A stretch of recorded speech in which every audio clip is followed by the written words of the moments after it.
Hello friends, welcome to my YouTube channel learn commerce with Preeti Tanwar. तो चलिए आज हम करने वाले हैं एस्टेट 2020 का पीजीटी कॉमर्स पेपर। ठीक है, इसमें जितने हो सकेंगे हम उतने क्वेश्चंस को कवर अप करने की कोशिश करेंगे। तो चलिए शुरू करते हैं। इसका सीडीपी सेक्शन जो है हम ऑलरेडी कवर कर चुके हैं। इसकी वीडियो मेरे चैनल पे आपको मिल जाएगी।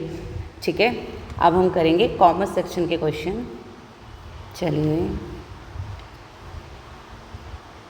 ये आ गए हमारे क्वेश्चंस। ठीक है, बस सेट कर लेते हैं। चलिए स्टार्ट करते हैं। The central consumer protection council is headed by. अब जो सेंट्रल कंज्यूमर प्रोटेक्शन काउंसिल है वो किसके द्वारा चलाई जाती है, उसका हेड कौन है? अ फॉर्मर जज of supreme court, the minister in charge of the consumer affairs in the central government, या फिर secretary minister of consumer affairs, prime minister. देखिए, प्राइम मिनिस्टर तो बिल्कुल नहीं होंगे। ठीक है, ये सेक्रेटरी भी नहीं होते, क्योंकि हम जानते हैं जो भी हमारी 3 टायर जुडिशरी है उसमें तीनों में ही कोर्ट से रिलेटेड जो जजेस होते हैं वही उसके अंदर हायर किए जाते हैं। तो ये दोनों तो बिल्कुल भी नहीं हैं। मिनिस्टर इंचार्ज भी नहीं होंगे। तो यहाँ पर कोर्ट के जो जजेस हैं वो आते हैं। लेकिन जो हम सेंट्रल कंज्यूमर प्रोटेक्शन काउंसिल की बात कर रहे हैं, इसका मतलब, इसका एक अदर नाम भी, हम इसको नेशनल काउंसिल भी बोलते हैं। क्या बोलते हैं?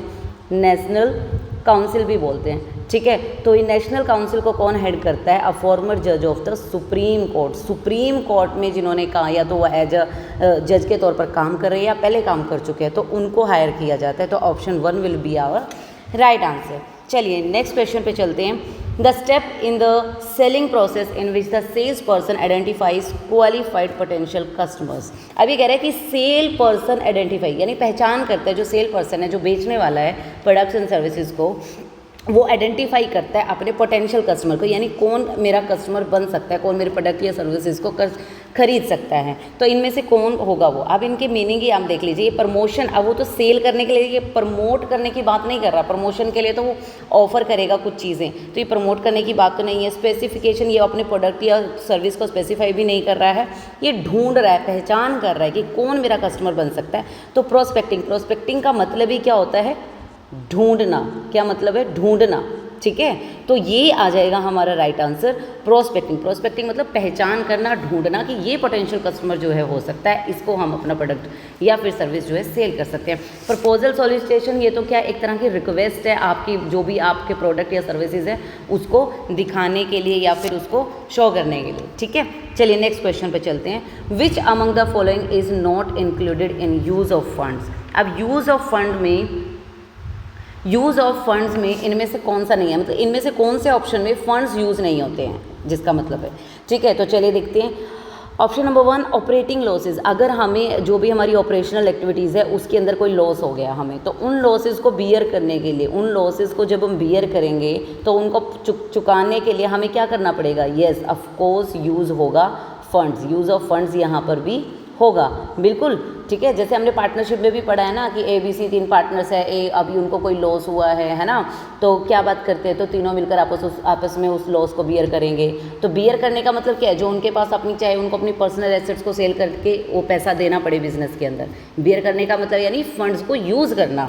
ठीक है, नेक्स्ट है payment of dividend and taxes. Yes, अब जब आप अपने शेयर होल्डर्स को डिविडेंड की पेमेंट कर रहे हो, गवर्नमेंट को टैक्स की पेमेंट कर रहे हो, ठीक है, तो क्या हो रहा है यहाँ पे? फंड्स यूज़ हो रहे हैं कि नहीं हो रहे हैं? बिल्कुल हो रहे हैं यूज़।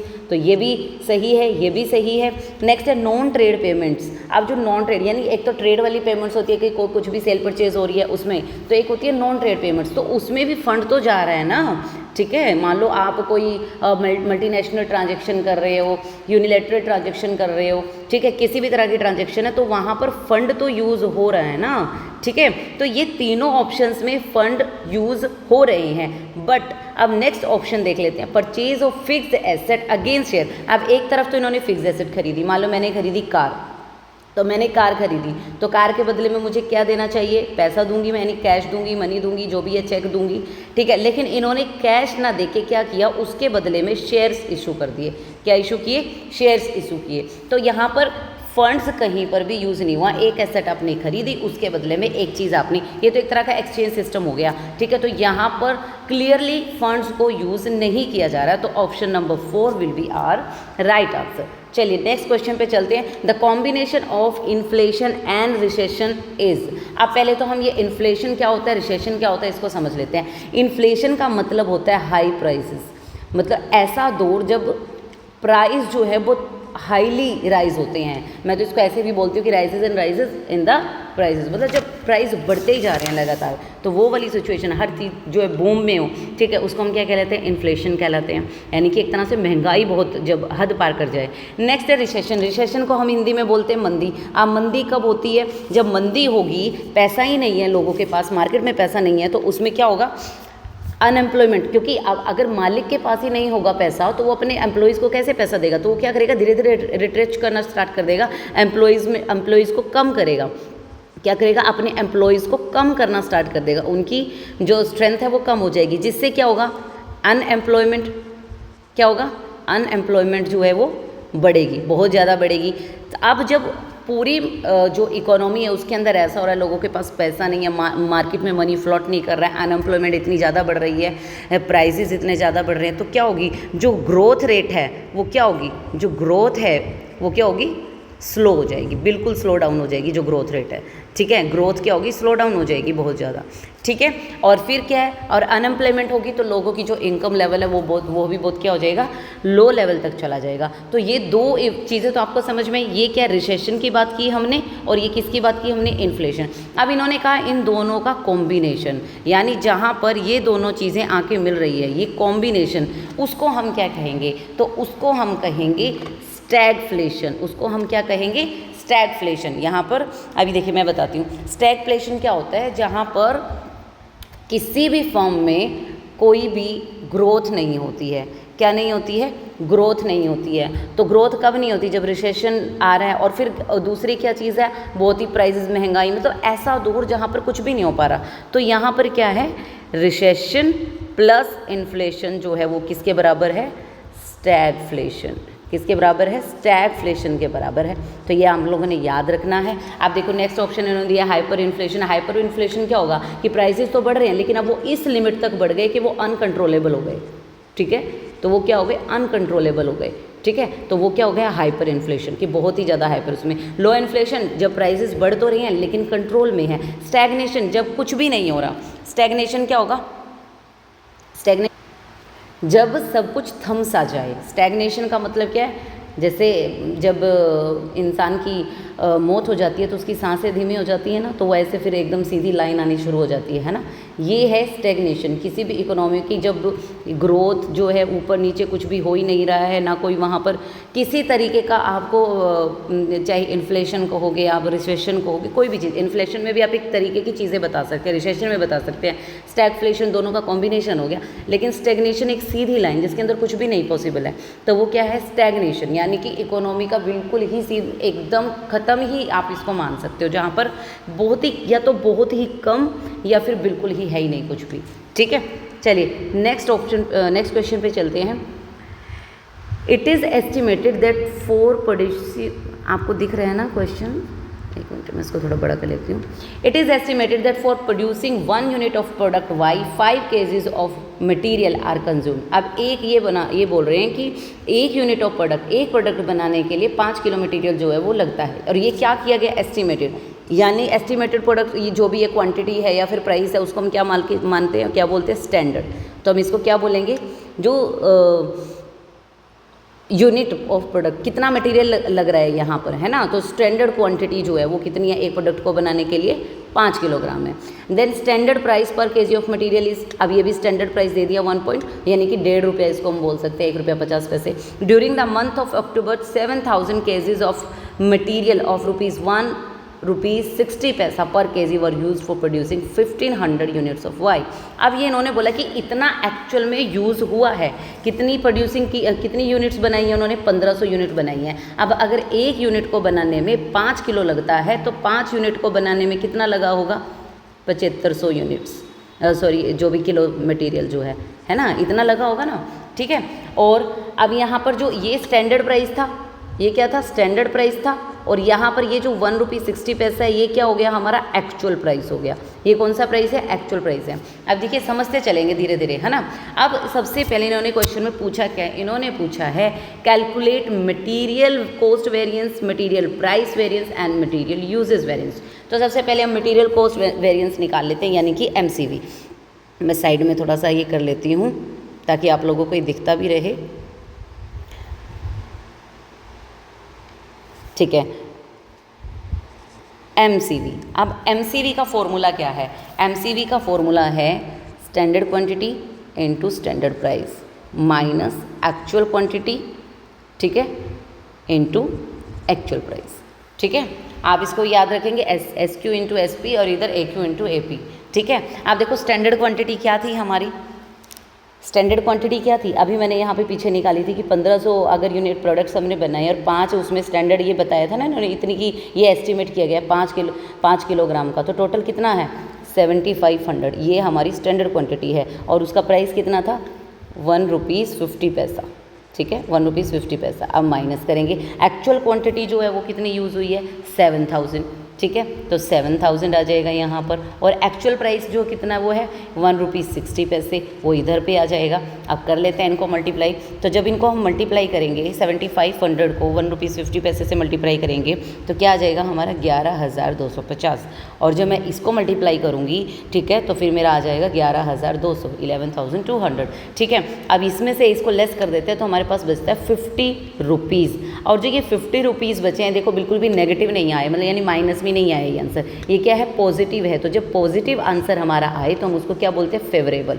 तो फेवरेबल के लिए हम क्या यूज़ करेंगे? F, ठीक है। तो एक तो आंसर हमारा हो गया ये याद रखना है हमारा, ठीक है। F का हम यहाँ पर यूज़ करेंगे। अब दूसरा देख लेते हैं। दूसरा है, तो पहली बात तो देखा, अगर आप ऑप्शन में जाके देखें, अगर आपके पास टाइम बहुत कम है, मैं उसके लिए ट्रिक बता देती हूँ कि अगर आप ना MCV जो सबसे स्टार्टिंग में इन्होंने MCV पूछा है और वो हमारा 50 फेवरेबल आया है, तो 50 फेवरेबल देख लो कहाँ पर है, ये रहा हमारा, यहाँ से भी सीधा आंसर ये, जब आपके पास टाइम बहुत कम है। अदरवाइज तो आप सारा कैलकुलेट करके देख लीजिए क्योंकि इतना ज़्यादा टफ नहीं है। फटाफट से लगा लेते हैं फॉर्मूला। नेक्स्ट है MPV, मटीरियल प्राइस वेरियंस। इसमें क्या होगा? एक्चुअल क्वान्टिटी मल्टीप्लाई बाय, यानी कि ब्रैकेट में standard price minus actual price. अब ये याद रखना है, स्टैंडर्ड प्राइस में से एक्चुअल प्राइस घटा देंगे। स्टैंडर्ड प्राइस कितना है? 1.50 माइनस एक्चुअल प्राइस कितना है? 1.60। और एक्चुअल क्वांटिटी कितनी है हमारी? 7000। अब कर लीजिए। अब जब आप इसको करोगे तो 7000 तो इधर है, लेकिन जो ये माइनस हुआ है, अब 1.5 रुपये में से, यानी 1 रुपये 50 पैसे में से 1 रुपये 60 पैसे को जब निकालेंगे तो 10 पैसा, ठीक है, 0.10 रुपीज़, ये क्या होगा? माइनस में आएगा ना। और अब जब हम इसको मल्टीप्लाई कर देंगे, ठीक है, तो 700 जो रुपए है वो क्या आ गया? माइनस में आ रहा है। अब नेगेटिव आंसर आ रहा है, तो मैंने बताया ना, जब पॉजिटिव आंसर आए तो क्या आएगा? फेवरेबल। अब जब नेगेटिव आंसर आए तो उसको हम क्या कहेंगे? अनफेवरेबल। तो वो केस हम A से डिनोट करेंगे उसको, ठीक है। तो ये आ गया, ठीक है। अब देखो वही ऑप्शन अभी हमने बताया था, तो ये सेकंड आंसर भी हमारा बिल्कुल ठीक आ गया है। थर्ड मैं आपको बता देती हूँ। अब इन्होंने पूछा है MUV, यानी मटीरियल यूजेज वेरिएंस। अब इसमें क्या होगा? स्टैंडर्ड प्राइस इनटू, जब हम यूजेस का वेरिएंस निकालते हैं तो हम प्राइस से मल्टीप्लाई करते हैं। ये फॉर्मूले आप लोगों ने याद कर लेने हैं। और क्योंकि यूजेस की बात होती है, यूज़ किसको किया जाता है? क्वांटिटी को किया जाएगा, यानी कि कितनी जो भी सामान था वो यूज़ हुआ, तो यहाँ पर आ जाएगा standard quantity minus actual quantity, यानी कि जितना हमने एक्चुअल में यूज़ किया है। तो स्टैंडर्ड प्राइस कितना था हमारा? 1.5 रुपीज़। स्टैंडर्ड क्वांटिटी कितनी थी हमारी? 7500। एक्चुअल क्वांटिटी कितनी थी हमारी? 7000। अब इसमें से कर लो तो ये बिल्कुल पॉजिटिव जाएगा, क्योंकि सीधा सही पता चल रहा है कि 500 यहाँ पे बच गए हैं। तो जब आप इसको कर देंगे, मल्टीप्लाई करेंगे, तो आपका जो आंसर आ जाएगा वो 750 रुपये आ जाएगा। और ये बिल्कुल पॉजिटिव आंसर आया है। क्योंकि पॉजिटिव है तो ये भी क्या होगा? फेवरेबल हम इसको बोलेंगे। तो तीनों के तीनों आप लोगों को समझ में आ रहे होंगे, आई होप। देखिए पहला ये आया हमारा 50 रुपीज़, ये देखो यहाँ पर आ गया है, फिर 700 ये अनफेवरेबल आया था, और अब 750 जो फेवरेबल आ गया। तो हमारा थर्ड ऑप्शन जो है वो हमारा राइट आंसर जो है हो जाएगा, ठीक है। चलिए नेक्स्ट क्वेश्चन पे। और ये बहुत मोस्ट वांटेड क्वेश्चन है जो मैं आपको इस तरीके से समझा रही हूँ। पेपर में जनरली पूछा जाता है इन सब टॉपिक्स में से क्वेश्चन, अगर प्रैक्टिकल क्वेश्चन पूछेंगे तो, ठीक है। नेक्स्ट क्वेश्चन की हम बात कर लेते हैं। Adjusting prices continually to meet the characteristics and needs of individual customers and situations is आप देखिए वो बोल रहे हैं कि आप ना प्राइस को क्या कर रहे हो, सबसे पहले यहाँ पे देख लो, प्राइस को एडजस्ट करने की कोशिश कर रहे हो। किसकी वजह से? कस्टमर्स की नीड्स को मीट करने के लिए, या फिर जो भी जिस भी टाइप का उसको प्रोडक्ट चाहिए, ठीक है, जो क्वालिटी का प्रोडक्ट चाहिए और जिस तरह के सिचुएशंस में चाहिए उनको मीट करने के लिए, यानी कि कस्टमर के अकॉर्डिंग प्राइस को क्या किया जा रहा है, एडजस्ट किया जा रहा है। तो आप इसको क्या प्राइमरी प्राइसिंग तो जब शुरुआत में जो प्राइस जो भी उसका रखा गया वो होगा। प्राइस इलास्टिसिटी क्या होगी, यानी प्राइस में कोई भी चेंज आने के ऊपर और क्वांटिटी में कोई भी चेंज आई, प्राइस इलास्टिसिटी क्या होगी, प्राइस में अगर कोई भी चेंज घट रहा है या बढ़ रहा है और उसकी वजह से क्वांटिटी में अगर कोई भी चेंज आएगा, ठीक है, कम होगा या ज़्यादा होगा, तो वो क्या कहलाती है, प्राइस इलास्टिसिटी कहलाती है। तो यहाँ पर क्या आएगा, डायनेमिक क्या होता है, जब फ्लेक्सिबल है, जब आप किसी चीज़ को घटा रहे हो या बढ़ा रहे हो, ठीक है। तो और हम यहाँ पे भी क्या ही कर रहे हैं, प्राइस को ही एडजस्ट कर रहे हैं ना, और प्राइसिंग में भी क्या होगा, प्राइस को ही एडजस्ट किया जाएगा, और यहाँ पे डायनेमिक इन्होंने लिखा ही है। तो ये थर्ड ऑप्शन जो है हमारा वो राइट आंसर हो जाएगा। डायनेमिक प्राइसिंग जो है इसको कहते हैं, जब हम कस्टमर की नीड्स को मीट करने के लिए हम प्राइसेस को एडजस्ट करते हैं, और सेकेंडरी प्राइसेस ये नहीं है। चलिए नेक्स्ट क्वेश्चन पर चलते हैं। Question number 97। अब फिर से एक प्रैक्टिकल क्वेश्चन आ गया फ्रेंड्स। वेज रेट है हमारी 30 रुपीज़ पर आवर। अब यहाँ पे देखते चलना है, हम रेट को हम आर से डिनोट कर लेंगे अभी जो हम क्वेश्चन करने वाले हैं, ठीक है। आर जो है हमारा 30 रुपीज़ पर आवर है। स्टैंडर्ड टाइम इन्होंने दिया हुआ है जो हमारा, हम यहाँ पे लिखेंगे स्टैंडर्ड टाइम वो है 6, और फिर उसके बाद एक्चुअल टाइम जो है वो कितना दिया हुआ है, टेकन 4 आवर्स। फिर ascertain total amount of wages under Rowan plan. अब इन्होंने हमें रोवन प्लान के बारे में पूछा है, तो रोवन प्लान का हम एक बार देख लेते हैं, फॉर्मूला क्या है रोवन प्लान का। तो यहाँ पे लिख लेते हैं रोवन प्लान, क्या फॉर्मूला है। देखिए टाइम को मैं डिनोट कर रही हूँ यहाँ पे एक्चुअल टाइम टेकन, जो उन्होंने एक्चुअल टाइम लिया है यहाँ पर, इसको मैं यहाँ खाली टी से डिनोट कर रही हूँ, ठीक है। एक्चुअल टाइम टेकन को एक्चुअल टाइम टेकन इनटू जो भी वेज रेट है यानी कि आर, ठीक है, ये हो गया। फिर प्लस, ठीक है। फिर अब हमने कितना टाइम बचाया, बोला गया था कि 6 घंटे में काम को करना है, लेकिन उसने कितने में कर दिया, 4 घंटे में काम को कर दिया। तो 6 में करना था, 4 में कर दिया, कितना टाइम बचा लिया, 2 घंटे, ठीक है। 2 आवर्स जो है उस बंदे ने बचा लिए। तो कितना स्टैंडर्ड टाइम सेव्ड, जो भी टाइम सेव्ड कितना होगा, तो यहाँ पे लिखेंगे हम टाइम सेव्ड, ठीक है। मैं थोड़ा ऐसे लिख रही हूँ ताकि आ जाए, देखिए आपको, और नीचे आ जाएगा हमारा स्टैंडर्ड टाइम, जो स्टैंडर्ड टाइम हम लोगों ने यहाँ पे सेट करके रखा है, जो ये रहा 6 घंटे, वो इतना है। और फिर मल्टीप्लाई में क्या हो जाएगा, वही फिर से एक्चुअल टाइम टेकन इनटू जो वेज रेट जो है वो डिसाइड हुई थी, ठीक है। ये समझ में आ गया। फिर से अब हम इसको लिख लेते हैं क्या क्या है। जो टाइम टेकन कितना है, 4 घंटे लिए उसने, वेज रेट कितनी है 30 रुपये। अब चलते हैं, टाइम कितना सेव किया, 2 घंटे। स्टैंडर्ड टाइम कितना है, अब देखो ये रहा 6 घंटे, स्टैंडर्ड टाइम 6 घंटे है, ठीक है।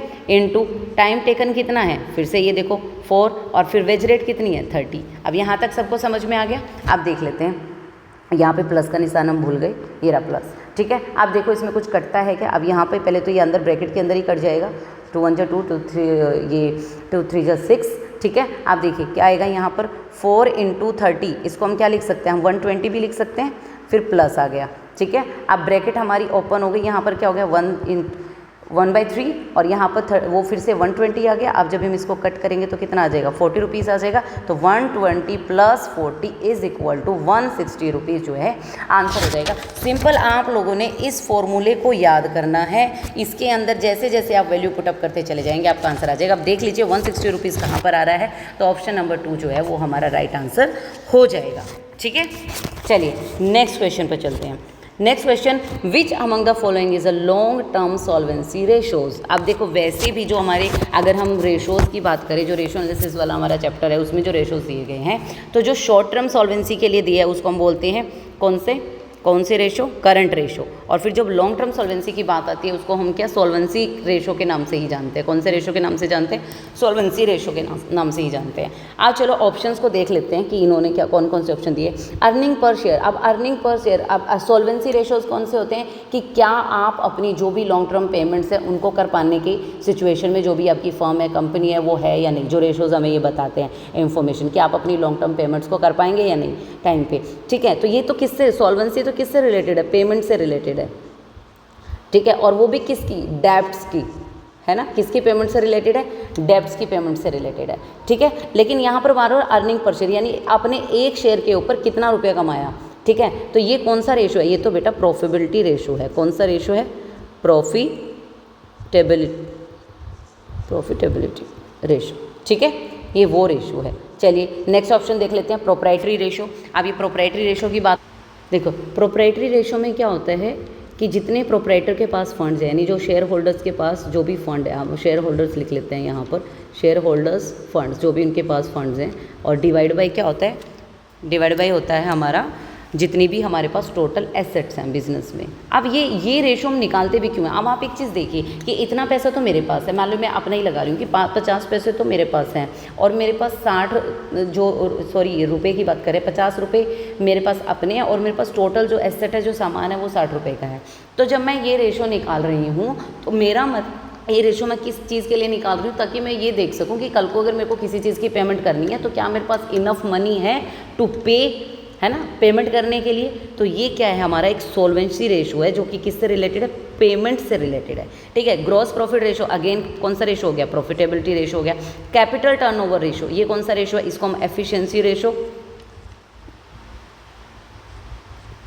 ठीक है, या फिर और क्या कह सकते हैं हम इसको, एक्टिविटी रेशो भी जानते हैं, मेनली हम एक्टिविटी रेशो भी बोलते हैं इनको, कि जो टर्नओवर से, चाहे वो फिर एम्प्लॉइज टर्नओवर हो गया, एसेट टर्नओवर हो गया, कैपिटल टर्नओवर हो गया, किसी तरह का टर्नओवर का मतलब क्या है, जो भी आप बिजनेस में एक्टिविटीज़ कर रहे हो वो सुचारू रूप से हो रही हैं कि नहीं, आप जो काम कर रहे हैं बिजनेस के अंदर, जो आपकी ऑपरेशनल एक्टिविटीज़ हैं वो प्रॉपरली परफॉर्म हो रही हैं कि नहीं, ठीक है। आपकी नाम भी क्या एक्टिविटीज़ सही से हो रही हैं कि नहीं, एक तरीके से, है ना। तो हर चीज़ का टर्नओवर चेक करना, सेल्स का टर्नओवर क्या है, इस तरीके से, ठीक है। तो ये एफिशिएंसी या फिर एक्टिविटी रेशो हम इसको बोलते हैं। तो जो हमारा लॉन्ग टर्म सॉल्वेंसी रेशो वो कौन सा है, प्रोप्राइटरी रेशो। चलिए नेक्स्ट क्वेश्चन पर चलते हैं। People shift their spending across food, housing, transportation, health care and other goods and services categories as family income rises the law known is. अब इन्होंने कहा जैसे भी मान लो एक ए पर्सन है, जैसे ही जो इसकी इनकम है वो बढ़ेगी, एकदम से अभी इसकी इनकम इतनी थी और अब बढ़कर वो इतनी हो गई, तो ये जितने अब इतनी जो इनकम इसकी ये बड़ी है, ये एकदम से उसको कहाँ कहाँ खर्च करेगा, खाने पे लगाएगा, घर खरीदेगा, ट्रांसपोर्टेशन पे इधर उधर घूमेगा, हेल्थ पे खर्च करेगा, और बाकी की जो गुड्स एंड सर्विसेज है, जो भी अपने लिए जो भी क्रिएट करना चाहता है, लग्जरी लगा लो या किसी भी चीज़ पे, वो उस पे लगाएगा, वो अपनी स्पेंडिंग जो है वो सारी इन सब चीज़ों पे लगा देगा। तो ये इसमें से किस जो भी यहाँ पे ऑप्शंस दिए, ये कौन सा लॉ है इनमें से, तो this is called Engel's law. तो एंजल कौन होते हैं, जो अपने घर का पूरा ध्यान रखते हैं। एंजल बस आप ये रख ले, जो एंजल है किसका ध्यान रखते हैं, घर का। तो घर में सारा कुछ आ जाएगा कि घर, खाना, हेल्थ, ट्रांसपोर्टेशन, बाकी का सारा सामान, तो एंजल्स लॉ, ठीक है। नेक्स्ट लॉ इन्होंने यहाँ पर दिया पीटर्स लॉ। पीटर्स लॉ क्या है, पीटर्स लॉ ये कहता है कि कोई भी आदमी जहाँ पर भी वो काम कर रहा है, किसी भी फॉर्म में, कंपनी में काम कर रहा है, तो उसको तब तक ही प्रमोशन मिलेगा, वो तब तक ही प्रमोट होगा, उसको प्रमोशन तब तक ही मिलेगा जब तक कि वो क्या रहेगा, कॉम्पिटेंट रहेगा, ठीक है ना। तो अब देखो, जब तक वो compete करने के लायक है, आगे कुछ ना कुछ एड ऑन करने के लायक है, कुछ ना कुछ बेहतर करने के लायक है, तब तक ही उसको आगे से आगे प्रमोशन मिलता रहेगा, उसको प्रमोट किया जाता रहेगा। लेकिन जैसे ही उसका ये हो जाएगा कि वो अब अपनी मैक्सिमम लिमिट तक पहुंच चुका है, उसके बाद फिर उसको प्रमोशन नहीं मिलेगा, ठीक है ना। तो ये चीज़ इसमें इन्होंने बताई है पीटर्स लॉ में। जॉन्स लॉ ये एक तो एक कोई स्लैंग है जो किसी भी पुलिसमैन वगैरह या फिर किसी भी लॉ एग्जीक्यूटिव के लिए यूज़ किया जाता है। राइट्स लॉ क्या है, जिनको अपने जैसे राइट्स के बारे में जो होता है, जो भी चाहे प्रॉपर्टी राइट्स हैं या जो भी है उनसे रिलेटेड। तो ये जो हमारा है कि आदमी जो पैसा जब उसके पास आएगा वो कहाँ खर्च करता है, वो है एंजल्स लॉ, ठीक है। Next question, the relationship between the tax rate and the amount of tax revenue collected is. आपने अब किस किस चीज़ के बीच में इन्होंने बताया कि टैक्स रेट कितनी है, यानी कितना टैक्स आपके ऊपर लगेगा, ठीक है, और आपने टोटल टैक्स रिवेन्यू जो है गवर्नमेंट ने कितना कलेक्ट किया है, टैक्स रिवेन्यू कितना है, ठीक है। अब इन दोनों के बीच का जो रिलेशन है, ठीक है, वो क्या कहलाएगा, वो उसको हम इनमें से क्या बोलते हैं, कौन सा ऑप्शन। अब देखो फर्स्ट ऑप्शन ने दिया लॉ ऑफ डिमिनिशिंग रिटर्न्स। ये आपने प्रोडक्शन फंक्शन वाला जो चैप्टर है हमारे इकोनॉमिक्स में आता है, उसमें हम कई बार ये पढ़ चुके हैं, ठीक है। उसमें बताया गया है कि जब जिसमें लैंड जो है वो उतना ही रहती है, सिमिलर, ठीक है, कैपिटल हमारी उतनी ही रहती है, लेकिन हम क्या किसको चेंज करते हैं, फ्लेक्सिबल जो हमारा यहाँ पर कंपोनेंट है वो क्या है, लेबर।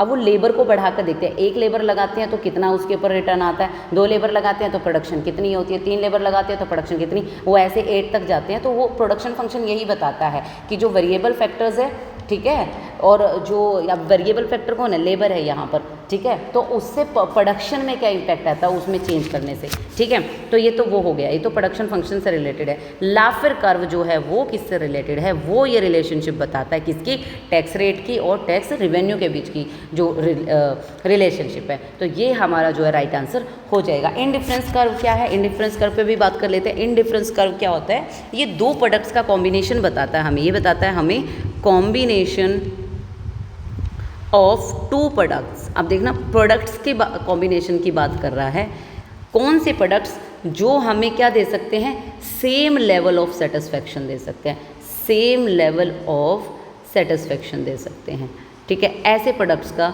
कॉम्बिनेशन, ठीक है, वो क्या कहलाता है, वो हमें जो भी चीज़ हमें इंडिकेट करती है बताती है वो क्या कहलाता है, इनडिफरेंस कर्व, ठीक है। और जो केन्जियन कर्व है, जो हमारा ये केन्जियन कर्व है, ये किसके बारे में बताता है, ये सप्लाई और आउटपुट, ये सप्लाई एंड आउटपुट, ठीक है, इनके बीच की रिलेशनशिप को बताता है। तो चलिए नेक्स्ट क्वेश्चन पर चलते हैं, ये तो हमको समझ में आ गया लाफर कर्व। नेक्स्ट क्वेश्चन पर चलते हैं। A situation in which an economic gain by one country results in an economic loss by another is, कि ऐसी कोई सिचुएशन जिसमें एक कंट्री को इकोनॉमिक गेन हुआ है और एक कंट्री को इकोनॉमिक लॉस हुआ है। आप देखो इकोनॉमिक का तो नहीं, मैं एक आपके सामने एग्जांपल ले लेती हूँ, ठीक है। जैसे हम क्रिकेट मैच का चल रहा है यहाँ पर, ठीक है। तो क्रिकेट मैच में आप देखो, क्रिकेट की अगर बात करें तो मान लो इंडिया और पाकिस्तान का मैच हुआ, ठीक है, इंडिया वर्सेस पाकिस्तान, ठीक है, ये लगा लीजिए। अब इसमें अगर इंडिया विन करती है, इंडिया जीत जाएगी, तो पाकिस्तान क्या करेगा, लूज़ कर देगा ना, उस मैच को हार जाएगा, ठीक है। तो यानी कि क्या हो गया, अब एक कंट्री को तो उस चीज़ का फ़ायदा हो रहा है, गेन हुआ ना, और एक को उसका लॉस हो रहा है। अब ये इकोनॉमिक नहीं है, मैं ये वैसे एग्जांपल दिया आपको। तो इस तरीके से इकोनॉमिक गेन और लॉस, जैसे हम इसमें एग्जांपल ले सकते हैं कि जैसे चेस खेलते हैं, ठीक है। अब मान लो दो कंट्रीज़ के जो कैंडिडेट्स हैं वो आपस में चेस का वो खेल रहे हैं, जैसे वर्ल्ड चैम्पियंस होते हैं, मान लो वर्ल्ड चैम्पियनशिप है चेस की, ठीक है। तो उसमें दो जो कंट्री के वो कैंडिडेट्स हैं वो आपस में खेल रहे हैं, तो एक कंट्री का ही जीतेगा ना, तो जो प्राइज मनी है वो एक कंट्री को मिलेगा, एक कंट्री को इकोनॉमिक गेन होगा, एक कंट्री को इकोनॉमिक लॉस होगा। ऐसे ही पोकर में कह सकते हैं और किसी भी तरह का। तो ये एक ऐसा तरह का गेम है जिसमें एक का फ़ायदा दूसरे के नुकसान के बराबर। अब एक चीज़ जिसका फ़ायदा है उसको हम प्लस से मान सकते हैं, मान लो इसको 2 रुपये का फ़ायदा हुआ, जिसका नुकसान है वो 2 रुपये का नुकसान हुआ, तो 2 प्लस का 2 और माइनस का 2, अब जब इन दोनों को हम जोड़ दें तो उसको क्या कहेंगे, वो क्या हो जाएगा, ज़ीरो नहीं हो जाएगा, 2 में से 2 गए 0 हो जाएगा ना, प्लस माइनस क्या होता है, अल्टीमेटली माइनस होता है, 0 हो जाएगा।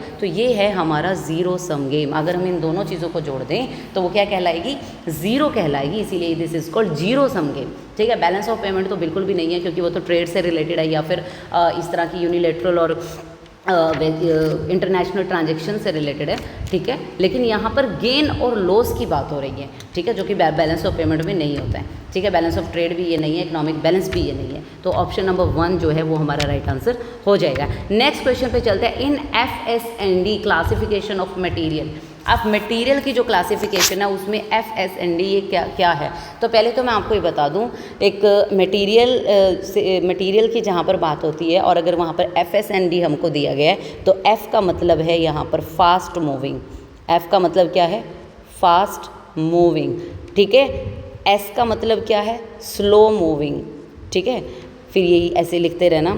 N का मतलब क्या है, नॉन मूविंग, जो मूव ही नहीं कर रहा, ठीक है। और D का मतलब क्या है, डेड मूविंग, जो बिल्कुल ही, अब ये मूविंग जो भी है यहाँ पर उसका क्या मतलब है, डेड मूविंग, ठीक है। फास्ट मूविंग जो स्टॉक बहुत जल्दी से निकल जा रहा है, जिसकी बहुत जल्दी सेल हो जा रही है, ठीक है। स्लो मूविंग जो आराम से बिल्कुल धीरे से जो स्टॉक निकल पा रहा है। नॉन मूविंग जो ऐसे ही पड़ा स्टॉक, जिसका जो अभी फिलहाल कुछ टाइम के लिए जो है वो मूव नहीं कर रहा है। लेकिन डेड मूविंग जिसका अब जो या तो ऑब्सोलेट हो चुका है या फिर उसका ट्रेंड अभी नहीं है या फिर वो उसमें कोई प्रॉब्लम्स आ रही है, कोई इशूज़ आ रहे हैं, वो स्टॉक हमारा रिलीज़ नहीं हो पा रहा है, तो उसको हम कहेंगे डेड मूविंग, जिसका अभी आगे कोई फ्यूचर ही हमें नहीं दिख रहा कि ये सेल भी हो पाएगा, ठीक है। ये मटीरियल से रिलेटेड बात कर रहे हैं, स्टॉक से रिलेटेड बात है, ये आपको समझ में आई। बाकी जब हम मटेरियल की बात करते हैं तो हम अगर जब हम उसकी कॉस्टिंग की बात करते हैं तो उनको किस तरीके से हम रजिस्टर मेंटेन करते हैं, तो वहाँ पर एक ये भी चीज़ सुनने को मिलती है, जैसे FIFO, लिफो, है ना, स्टॉक रजिस्टर जब मेंटेन करते हैं, है ना, हिफो, तो इनका भी मैं साथ साथ बताते चलती हूँ। फीफो का मतलब क्या, first in first out, LIFO का मतलब है last in first out, and HIFO का मतलब है higher in and first out. ठीक है, तो ये रहेगा कि जो सबसे पहले आया, जैसे फीफो का फर्स्ट इन फर्स्ट आउट, जो सबसे पहले आया उसी को सबसे पहले सेल कर देंगे। ठीक है, जो हमने सबसे पहले परचेज़ किया जिस माल को, उसी को सबसे पहले निकाल देंगे। तो इस तरीके से इनमें भी सारे आप देख लेंगे। ज़्यादा डिटेल में जाऊँगी तो वीडियो बहुत लंबी हो जाएगी, ऑलरेडी हम काफ़ी टाइम हो गया है। नेक्स्ट क्वेश्चन पर चलते हैं। In a multiple choice question quiz each question has 5 alternatives, out of them only 1 answer is correct, what is the probability of 6 correct answer of out of 10 questions. ये जो हमने बायनोमिनल जो प्रोबेबिलिटी का वाला जो चैप्टर है हमने मैथ्स में भी पढ़ा है ये, ठीक है, उसमें ये क्वेश्चन आता है, तो वहाँ पर देख लेते हैं। सबसे पहले क्या है, 5 अल्टरनेटिव दिए मैं एक क्वेश्चन की, यानी 5 में से कोई एक ऑप्शन जो है वो सही होगा। तो जो अब टोटल ऑप्शन कितने हैं, 5, उसमें से सही कितने होगा, 1। तो जो सक्सेस की प्रोबेबिलिटी है वो कितनी हो गई, यानी P कितना हो गया, 1/5। तो अगर 1/5 सक्सेस की प्रोबेबिलिटी यानी Q यानी कि फेलियर कितना होगा, 1 - 1/5, तो क्या आ जाएगा, 4/5। तो अब यहाँ से दो चीज़ें तो हमें क्लियर हो गई, क्या कि P क्या है हमारा 1/5 है और Q क्या है हमारा 4/5 है। यहाँ तक क्लियर हो गया सबको, ठीक है। चलिए आगे करते हैं। तो जब हम ये प्रोबेबिलिटी फंक्शन यहाँ पर लगाएंगे, ठीक है, तो यहाँ पर क्या आएगा, हम इसको इस तरीके से लिखते हैं, इसका फॉर्मूला है एक NCR इंटू Q का है N-R। ये हम इसमें यहाँ पर फॉर्मूला लगाते हैं। N क्या है, टोटल नंबर ऑफ जो भी जितने भी हमें क्वेश्चंस, ये जो हमें 10 क्वेश्चन पूछे गए हैं, तो ये क्या हो गया हमारा N है ये, ठीक है, इसको हम N बोल सकते हैं, है ना, ठीक है। तो N कितना है हमारा 10, C यानी कि कॉम्बिनेशन, R कितना है हमारा, R यानी जितने सही है, ठीक है। तो इन्होंने कहा 6 जो है आंसर वो करेक्ट है, तो R क्या है हमारा करेक्ट आंसर्स, तो ये हो गए 6 यानी कि 6। P कितना है 1/5, R कितना है 6, Q कितना है 4/5, अब N 10 है, R कितना है 6। अब यहाँ तक सबको समझ में आया। नेक्स्ट कर लेते हैं, अब इसको खोल लेते हैं। कॉम्बिनेशन खोलना आप सभी को आता ही होगा। जब इसको खोलेंगे तो 10 फैक्टोरियल डिवाइड बाई 6 फैक्टोरियल, और 10 में से 6 गया 4 फैक्टोरियल। इस तरीके से खोलेंगे हम इसको, साइड में ये एज इट इज़ रहेगा, ठीक है, और ये 10 में से 6 गया, यहाँ पर क्या आ जाएगा 4, ठीक है। अब इसको खोल लेते हैं। जब आपको पता ही है, जब इसको खोलते हैं तो हम उस लिमिट तक खोलते हैं जहाँ पर नीचे वाले से इसको काट सके। तो 10 × 9 × 8 × 7 × 6 फैक्टोरियल पर हम इसे रोक देंगे, क्योंकि नीचे भी 6 फैक्टोरियल है हमारे पास जो कि बड़ा है, ठीक है। तो 6 से 6 फैक्टोरियल यहाँ पर कट गया। अब ये नीचे वाला 4 फैक्टोरियल, इसको भी खोल लेते हैं। तो 4 × 3 × 2, ठीक है, ये बिल्कुल काउंटिंग में चलता है, तो 2 × 1 आगे हो जाएगा, ठीक है। अब इसको काट लीजिए, तो 4 × 2 क्या हो जाएगा, 8 हो जाएगा।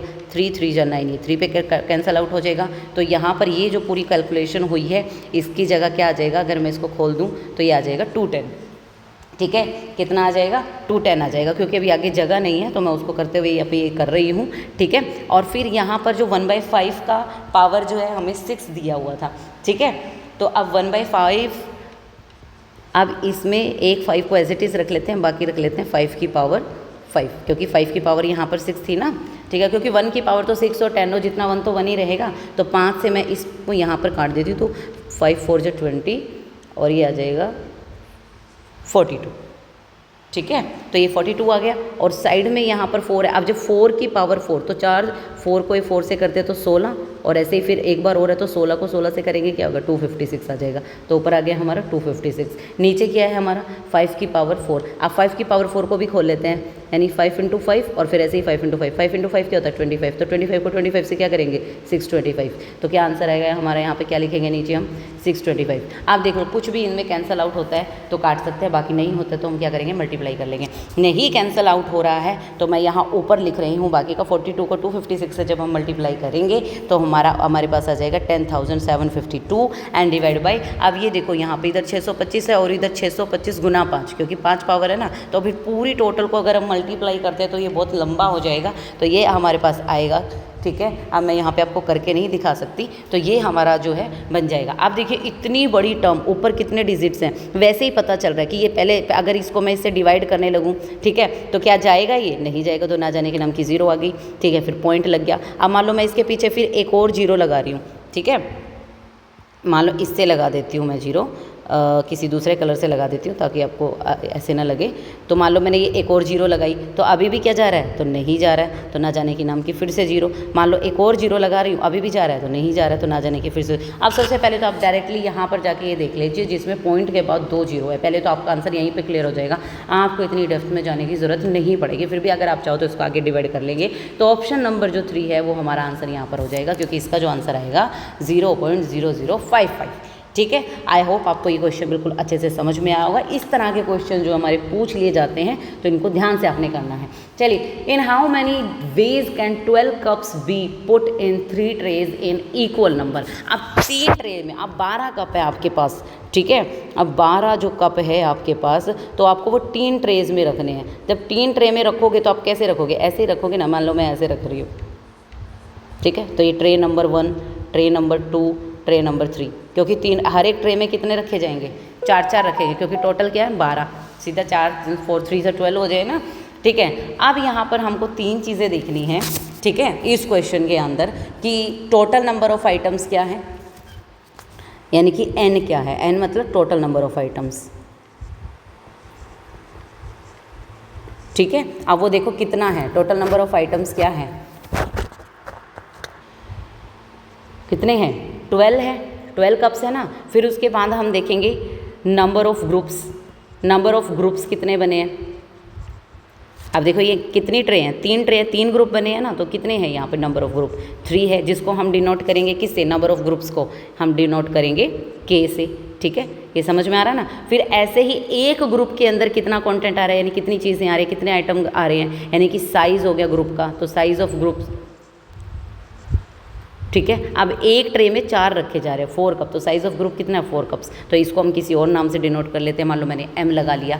तो अब 3 चीज़ें कि टोटल आइटम कितने हैं, कितने उसमें ग्रुप बन रहे हैं, यानी कितनी ट्रे है, जो भी लगा लीजिए, और एक ट्रे में कितने आ रहे हैं आइटम, हमने तीनों यहाँ पे नोट कर लिया। तो यहाँ पे एक फॉर्मूला लगेगा, n factorial divide by m factorial, और उसकी पावर हो जाएगी k इंटू k फैक्टोरियल। ये आपने ध्यान रखना। n मतलब टोटल नंबर ऑफ आइटम कितना आ गया, 12 फैक्टोरियल, नीचे आ जाएगा m फैक्टोरियल, m कितना है, यानी कि साइज, ठीक है, ये वाला m, तो 4 फैक्टोरियल, उसकी पावर कितनी आ जाएगी, 3 इंटू फिर क्या है k नहीं 3 फैक्टोरियल। अब इसको अगर आप खोल लेंगे तो आपको पता ही है खोलना किस तरीके से है। ठीक है, तो अगर आप 4 फैक्टोरियल को खोलेंगे तो आपका आंसर जो है यहाँ पर आ जाएगा। मान लो देखिए हम इसको इस तरीके से खोल लेते हैं, 10 9 into 8 into 7 into 6 into 5 into 4 factorial तक अगर आप इसको लेके आ गए मान लो। ठीक है, अब यहाँ पर देख लीजिए, अब ये 4 फैक्टोरियल की पावर 3 है, तो आप इसको एज इट इज़ ऐसे भी लिख सकते हो ना कि 4 factorial into 4 factorial into 4 factorial. ठीक है, और इधर मल्टीप्लाई में 3 फैक्टोरियल का खोल दीजिए। ठीक है, एक तो 4 फैक्टोरियल से ये वाला फैक्टोरियल खुल जाएगा। ठीक है, अब जब ये 4 फैक्टोरियल इनको भी आप खोल दोगे तो क्या आएगा, 4 फैक्टोरियल को खोलते हैं, इसकी वैल्यू क्या होगी, 4 3 12 दूनी 24, यानी एक 4 फैक्टोरियल की वैल्यू कितनी है 24, इधर भी है 24। ठीक है, और इधर ये बन रहा है 6, 3 2 6, तो 6 से 6 यहाँ पर ये कैंसल आउट हो गया। 24 क्या होगा, यहाँ पर आप करके देख लीजिए किस किस से क्या क्या चीज़ें काट सकते हो। तो ये 12 1 12, यहाँ पे 2 आ गया, 2 से आप यहाँ पर ये कट जाएगा, 4 पे कट जाएगा। ठीक है, ऐसे ही आप यहाँ से 24 से और कुछ कट पा रहा है, देखिए कोई इवन नंबर अगर है, ठीक है, तो